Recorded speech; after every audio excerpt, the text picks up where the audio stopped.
Afternoon, good evening, whenever, wherever you're listening. Thank you so much for making me a part of your day. My name is Lee Parm. You might know me as Lego Lee or Lego Lee 329 from Facebook, Instagram, Twitter, YouTube, Patreon, you name it. I'm all over this thing we call the internet, and this is the Brickology podcast, the study of small plastic bricks. How are you doing today? I sincerely hope you're having a great start to February.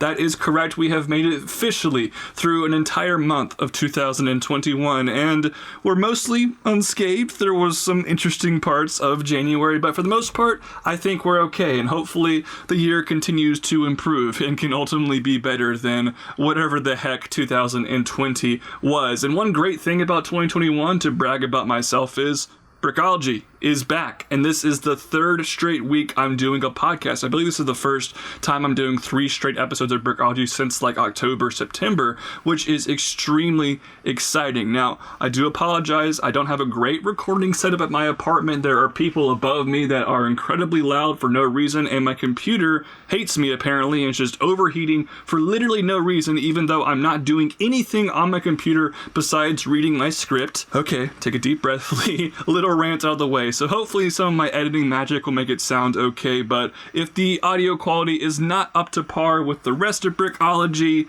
that is why. But as of now, Brickology is going to be a weekly podcast for the time being. I explained all of this in my last episode and the past few episodes because of my job situation. I won't go into it today. I won't bore you with all the semantics of that jazz. But if you want to learn more about that, also just stream those episodes because they're great episodes, and go stream the rest of Brickology because I'm really proud of this product. This is episode 39 of Brickology. Brickology will stick to being a weekly show for the time being. Now, I do have some traction on the job front, and I don't know if any of this will lead anywhere. I could be unemployed for 6 months, or I could be unemployed for 6 weeks or 6 days. I have no idea. But as of right now, I'm treating Brickology and Lego Lee pretty much like my full-time job, and this is a good segue into shamelessly plugging my other accounts because I put a lot of effort into those as of late.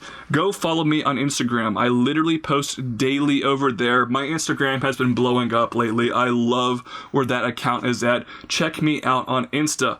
Also, like my Facebook page and follow me on Twitter, but also check out my YouTube channel. I recently was just the first person on YouTube to review a new Ninjago set. That video got like over 30,000 views, and I've gained a lot of subscribers because of it. I'm super pleased with that video, so check out that. I also just recently reviewed the new Lego Ideas Medieval Blacksmith Shop. I'm trying to improve my video quality on YouTube as well. And speaking of videos, there is an exclusive video, an accompanying video to today's episode of Brickology, exclusive on my Patreon. So if you want to see that video, go check out my Patreon page. I've been trying to boost my following over on Patreon and give the people exclusive content. I only have 5 Patreon supporters right now. I appreciate all of y'all who support me on Patreon if you're listening to this, but I would love to get more. Literally, you can donate $1. $1 a month and you'll get access to this exclusive video. Definitely go check that out and look at me on Patreon. I would love to boost my following over there to bring in a little bit more cheddar to help fund this Lego Lee business. So, shameless plugs out of the way, announcements out of the way, let's jump into today's episode of Brickology, one that I know a lot of you will be excited about because it's another Ninjago episode of Brickology. Let's talk about Ninjago 2014, aka Rebooted. We are now 4 seasons deep with Brickology, and every 6th episode of Brickology has been a Ninjago themed episode, and I've been going by year for Ninjago. So I did 2011, 2012, 2013, and now 2014, which has an official name, aka Ninjago Rebooted. Now, I've explained a lot of history of Ninjago in those other episodes of Brickology, and I'm not going to completely reiterate myself here today because I don't want to waste too much time. So I would definitely recommend going and streaming those other episodes of Brickology about Ninjago if you have not already, because I cover a lot of important information. Now, something very important that I will reiterate today is that in 2013, Ninjago came to its end. it had this 3-year run that LEGO planned from the beginning, and then it was canceled, and that was the end of Ninjago. However, we all know that Ninjago was incredibly popular, and LEGO felt like idiots for canceling it. So, oddly enough, the summer of 2013 is the only summer ever where there are no LEGO Ninjago sets. It's the only time in the history of the theme, the 10-year, decade-long history of the theme, where no new sets were released because it was canceled. However, LEGO wasn't that stupid. They eventually brought back Ninjago in late winter of 2013 / the early winter of January 2014. Now, these sets technically did come out in 2013. I got most of them in 2013, but they are officially listed as 2014 sets, which is why we're talking about them today with this episode of Ninjago 2014. And ironically, this was Ninjago being brought back from the dead, and they gave it a very literal name with Rebooted. Now, the theme, the name Rebooted makes sense because of the story, because of the robots and androids and stuff involved with this particular story for Ninjago, but I just think it's funny that Ninjago was actually kind of rebooted as a theme, and they literally called it Ninjago Rebooted, which is very interesting. Now, there are some changes for this theme for Ninjago. The ninja themselves have a whole new look. Instead of having full face coverings, they now have masks that cover their mouths, and you can see their hair, which is completely different and something LEGO has done for a lot of the ninja figures throughout Ninjago's history since then. And they're also fighting a new set of villains known as the Ninjroids. It's not super hard to figure out where that name came from. It's a combination, obviously, of ninja and android, and Zane, the white ninja, was one of the main focuses for this particular wave of Ninjago. First off, he's on the box art, which is a pretty big deal, and also, it's because Zane in the Ninjago storyline is an android himself, so they really went for this robot thing, and they really focused on Zane. Now, I'm no Ninjago expert. I have not watched the Ninjago show a whole lot, so my story details here might be a bit off, so I apologize if I mess up anything major, but Zane was kind of the main focus. And there was a pretty decent sized winter wave for Ninjago Rebooted in the winter of 2014. And then there was an abnormally small summer wave. There was a summer wave, and we'll talk about it, but it's incredibly small. But the most important thing is, in 2014, after a year-long hiatus, Ninjago returned. It was back, and it was officially, quote-unquote, rebooted. And let's talk about those Ninjago Rebooted sets now.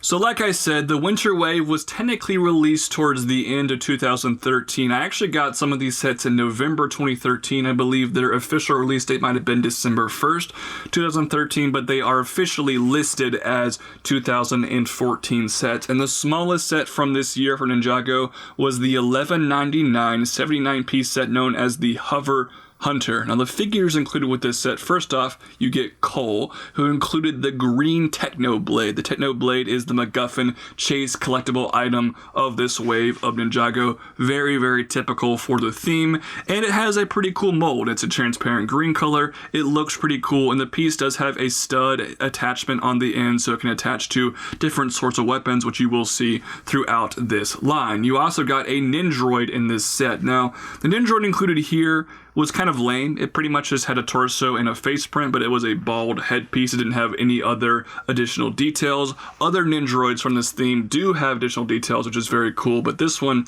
in particular didn't, which was a little bit of a disappointment. Now, for the build of this set, you get the Hover Hunter, a small Ninjroid vehicle that has a big saw blade piece from the front, that saw blade piece that was introduced with LEGO Exoforce a few years prior. And basically, you could roll this thing on the ground and the saw blade could spin.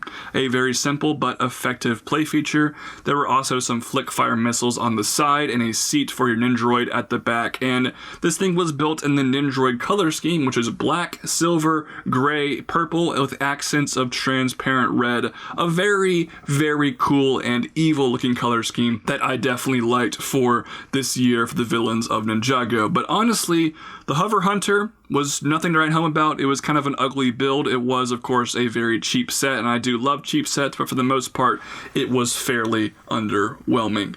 The next set from this line for $19.99 with 196 pieces, very close to that perfect price per piece ratio, is the Kai Fighter.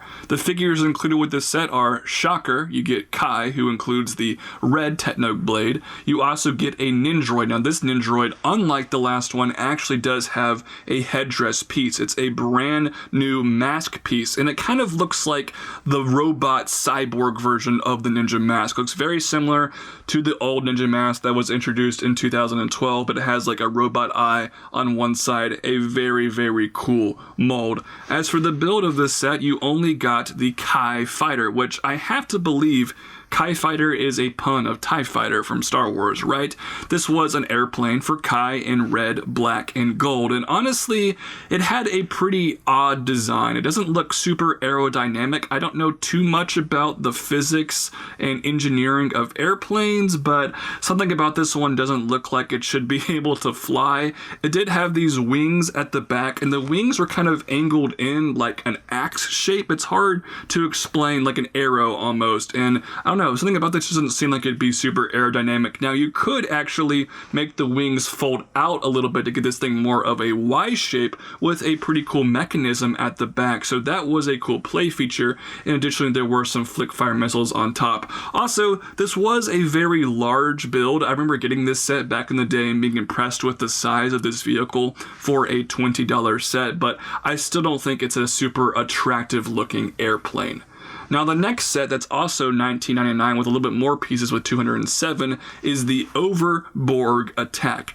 This set includes Lloyd, who has no Techno Blade. There's no Techno Blade in this set whatsoever, which is kind of strange, and you also get an exclusive character known as Cyrus Borg. Now, Cyrus Borg is similar to the figure I talked about, Spyclops, in the Agents episode from a couple of weeks ago. Basically, he has spider legs made from Exoforce arms. Now, unlike that figure, he does have normal minifig legs and he just sits on the spider legs, but there aren't really too many images without the spider legs. He doesn't look nearly as cool without them, so a very unique minifigure. And he also had a crazy hair slash cyborg eye piece, which a lot of people at the time actually used to make a custom cyborg minifigure, which is kind of funny because a cyborg minifigure came out around the same time as that as well, but this was a little bit before that time, and it's a very cool looking figure and very cool combination piece for him. And he had two additional arms attached to his back, so this guy had just appendages all over the dang place. As for the build in this $20 set, we had a small piece of a street with a fire hydrant, a trash can, and a small ramp that could launch off the motorcycle included for Lloyd. And it was a green bike with some gold accents, absolutely no play features, it just held Lloyd, and this thing was kind of small. And I love that because it's a freaking motorcycle. It's not an oversized bike. That was refreshing to see from this line of Ninjago. No oversized bike build. You got an actually decent sized bike that was to scale with the minifigures. That was a breath of fresh air for this build. As for the main build, it's this crazy treaded attack Borg thing. I don't really know how to describe it. It has one big rubber tread running through the middle, so it kind of is bike-ish, but it has treads, so not really. It has space for Cyrus Borg and his spider legs on top, and there are some saw blades on the side, so when you push this thing along the ground, those blades could spin, very similar to the play feature we saw with the Hover Hunter. And similarly to the Hover Hunter, this thing was weird, and this thing was kind of an ugly design. Definitely not one of my favorite builds from this line, but this was honestly a pretty complete battle scene of a set, and it made for a good $20 parts pack, but it did not have the best builds in the world. Switching gears in terms of quality of build, the next set here is called the Thunder Raider. This set retailed for $29.99 and had 334 pieces, so a great price per piece off the bat. And the figures included with this set are Jay, who comes with the transparent neon green Techno Blade, which is a very cool piece to get, and you also got Cole in this set, and you got a Nin droid. With the figures out of the way, the build of this set is where this thing really shines. First off, the Ninjago got a very small cannon, kind of a similar build to like an E-Web cannon you might see from Lego Star Wars. Nothing to write home about, but it did use binocular pieces and transparent red lightsaber blade pieces effectively to make a pretty cool looking cannon. That was, for the most part, a small throwaway side build though. The main builds of this set, and there are two of them. First off, you get a mech for Cole. Now this mech was made in black, gold with accents of sand green, which is very cool, but you also get some awesome amounts of articulation using the Hero Factory style ball joints that we also introduced from Exoforce, which give this thing a lot of articulation. It had some arms. Both of the arms just had blades on the ends. This thing has no hands, it just literally has blades on the end, which is probably good for fighting, but not good for any other practical use. And you also get a roll cage style cockpit that Cole can fit inside, which was very cool. But the bigger build of this set, and honestly the more unique and cool one, was Jay's half-track. Now, unlike a normal half-track, the treads of this build were at the front, and there's big wheels at the back, and they used the small plastic tread pieces that you normally use on things like tanks, which worked out very well. You also got a cockpit of the front of this vehicle that could slide forward, and some flaps would actually be revealed when it slides forward with hidden missile launchers underneath. They're just display missiles they couldn't actually fire, but it was a cool looking play feature. And finally, a very cool play feature for this set is Cole's mech could fold up and actually attach to the back of this thing and kind of make this one bigger vehicle, which is of course the ultimate Thunder Raider. That was a very cool play feature and it looked great. While I don't think the battle in this set is super fair, I thought the build of this set was great, the playability was great, the price was great, and that's why this is honestly my personal favorite set that I got from this wave. And Lego even remade this set, and I'm still contemplating if I should get the remake of it or not, because this was a great set back in the day. Now, getting bigger for actually twice the price here is the Ninja Copter. This set was $59.99 with 516 pieces, and this was kind of the flagship Ninja vehicle for the wave. The figures included with this set were the My Man, who's on the box. You get Zane, who has the transparent light blue Techno Blade, and then you get Zane's girl. Her name is Pixel. She's an completely exclusive character to this set, and she is another android and uses the Cave Woman hairpiece in gray, which looked pretty cool. Now, I don't really know anything about the story of Pixel, but she is a cool looking figure nevertheless. And you also got two Ninjroids in this set. One of them was maskless, and one of them did have that awesome mask piece. As for the builds of this set, you get the Ninjroid vehicles. One of them is a small jetpack type winged thing that looks kind of clunky and ugly, and the other one is a really small looking flyer. Nothing to write home about with these Ninjroid vehicles. They are the definition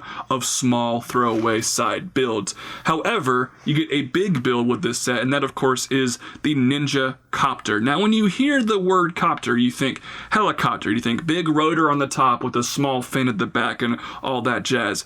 That is not exactly how this thing looked. This was an incredibly unique build. It's not my favorite build in the world, but I have to give it a lot of credit for being extremely different and unique. It actually used the old Slave One cockpit piece from Lego Star Wars at the front, and there were two seats inside for both Zane and Pixel, and it was a transparent clear cockpit piece so you could see them very well, which I love to see. The middle had a rotor. Now, the rotor was actually covered by kind of a handle-like section above it, and the rotor used one of those big wheel pieces and it could spin around inside there. Again, I'm not sure how aerodynamic that would be, similar to the Kai Fighter from this wave, but it looked cool and it is just very unique and different for this type of build. Towards the rear of the vehicle, you have a prison cell that could hold a Ninjroid figure if you were happen to capture one of those, and you also had some spring-loaded cannon shooters off to the side, which was very cool. And honestly, this was an odd-looking ship. It kind of looks like a whale, if you ask me, but I think it's a cool ship and made for an interesting set and build altogether, and it was built with white, gold, and blue, making it have a very cool color scheme. So that is an extremely unique set for this wave. A little bit less unique, something that a lot of Waves of Ninjago sets include, of course, is a dragon, and this set had the obligatory dragon for this theme in Ninjago. However, this dragon has a bit of a twist. This is the Nindroid Mech Dragon. This set retailed for $89.99. It had a nice piece count of 691, and the figures included with this set here were Lloyd Garmadon and Garmadon, Lloyd's daddy, who is now a good guy in this particular theme or this particular story for Ninjago, and Wu is now a bad guy. This is very, very reminiscent of the plot line from Star Trek The Next Generation, where Captain Jean-Luc Picard gets assimilated by the Borg. Wu has now been assimilated by the Nindroids and is now a cyborg evil version of himself. I honestly think they kind of just stole that storyline from Star Trek The Next Generation. Doesn't even really seem inspired. It's honestly just kind of the exact same storyline, but it does make for a cool and exclusive evil Wu figure with this set. You also got General Cryptor, the leader of the Nindroids, who had a pretty cool shoulder pad piece, and you got an additional Nindroid as well. As for the builds of this Nindroid Mech Dragon, you got a buggy for the Garmadons, and honestly, this buggy build sucked. It was not a good build whatsoever. It had a weird color scheme of black and white and gold, okay, fairly normal, but then dark brown? Weird color just to throw in there, guys. Not sure why it wasn't like green, because, you know, Lloyd was the one using it. Very, very strange to me. It also had a cockpit at the front. It had some big wheels and a turret at the back. And it's hard to explain, but there were just parts of this build that felt like they could use more detail, and they just straight up didn't have it. Not sure why that is. It just felt somewhat incomplete, if you ask me. I'm not crazy about this build, but there was a play feature with some hidden flick-fire missiles that was a good effort, but it never really worked. It honestly malfunctioned, and even when I reviewed this set back in the day, it malfunctioned when I tried to show the play feature in that video. So yeah, all around not a very good side build, but the main build of this set is a little bit better. That is, of course, the Nindroid Mech Dragon itself, which is the biggest build from the Nindroids in this line, one of the biggest dragons LEGO has made for Ninjago, and it's a giant and bulky robot dragon, and it uses actually a brick built head instead of a specialized dragon headpiece, which was kind of changing the trend that LEGO had established for Ninjago in the previous few years for that, which was pretty cool. And Wu could pilot it in the middle. There were some spring-loaded cannons behind him, which is great as well. It even had a built-in prison cell, which of course this thing isn't actually a real dragon, so they had the liberty to do that with this build. It had the tailing, flailing play feature that a lot of Ninjago dragons have at the back, which is great. And the back also had kind of this spine looking build that could also be used somewhat as like a handle to pick up this thing and swoosh it around, which was great for playability. The legs were nice and chunky. It had a good use of Hero Factory feet pieces with system pieces as the toes. I loved that detail. And then, of course, the wings. They were big, they were epic looking, they had a very nice mechanical aesthetic, and of course made good use of the color scheme we already established for the Nindroid's vehicles. And there was a cool play feature with the wings where you could squeeze them, and a set of rubber bands and gears to make these saw blades spin on the wings, which was a really fun play feature to mess around with. Now, unfortunately, the wings couldn't really articulate.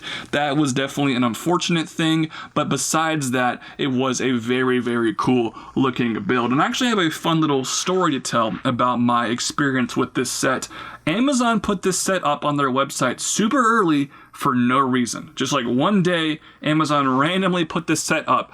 And this set, like I said, retailed for $90. Amazon put it out for some reason for $72, 20% off in November before it was even supposed to be released. And I actually jumped on that, ordered that, and was one of the first people to review this set on YouTube 6 or 7 years ago. That was super, super exciting for me back in the day. And it's a pretty cool set, although I think the price was a little bit overpriced based on the price per piece, but it was a very big build and a nice one to get for sure. And finally, for the Winter Wave, we have the retail exclusive set of this Winter Wave for $34.99, a kind of an odd piece count, and that is the Destructoid. This set had 253 pieces.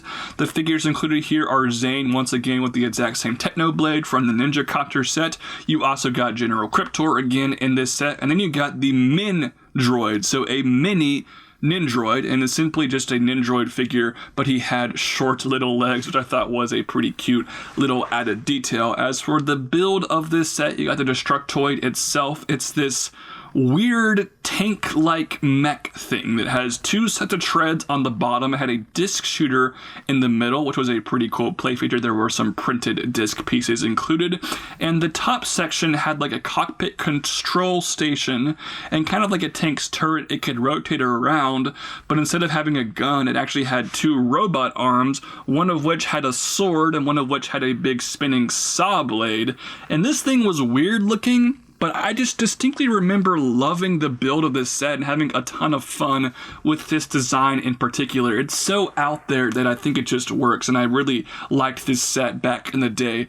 And one strange fact is, as we conclude this winter wave of Ninjago Rebooted, this is the only wave ever where I literally got every single set. I have not done that for any other wave of Ninjago ever. This is the only Ninjago wave where I actually completed the collection.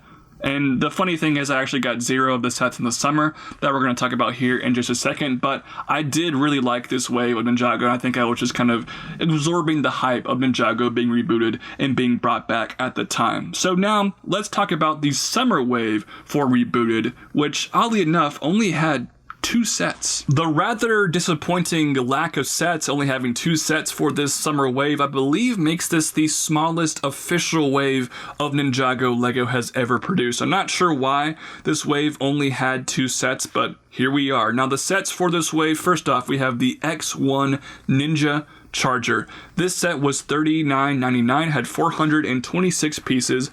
It included the figures of Kai with the same red Technoblade we saw in the last wave with the Kai Fighter, and you also got 2 Nindroids, so no unique minifigures to this set.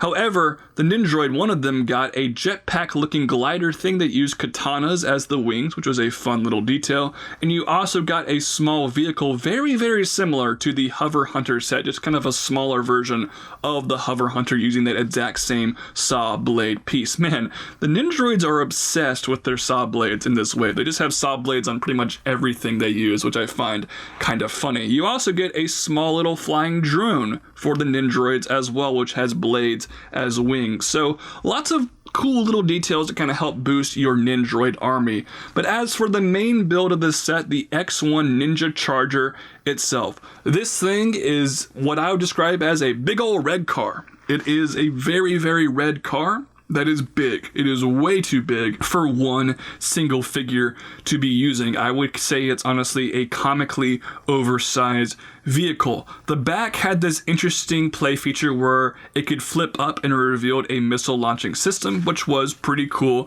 And then of course Kai can sit in the cockpit. One odd thing about the cockpit is that the cockpit windscreen piece was an opaque black rather than being transparent. I never quite understood that about this particular build, but the front actually lifts up and you can shoot out Kai on a small motorcycle. And this motorcycle build was kind of similar to the one we already talked about for Lloyd from this wave, so actually to scale with the minifigures, which I did love, and that was a very cool play feature. Kind of reminded me of the way the Bat Pod comes out of the tumbler from the Dark Knight film. Similar play feature and similar vibe to that. So good play features with this thing, but it's kind of a silly looking big old red car.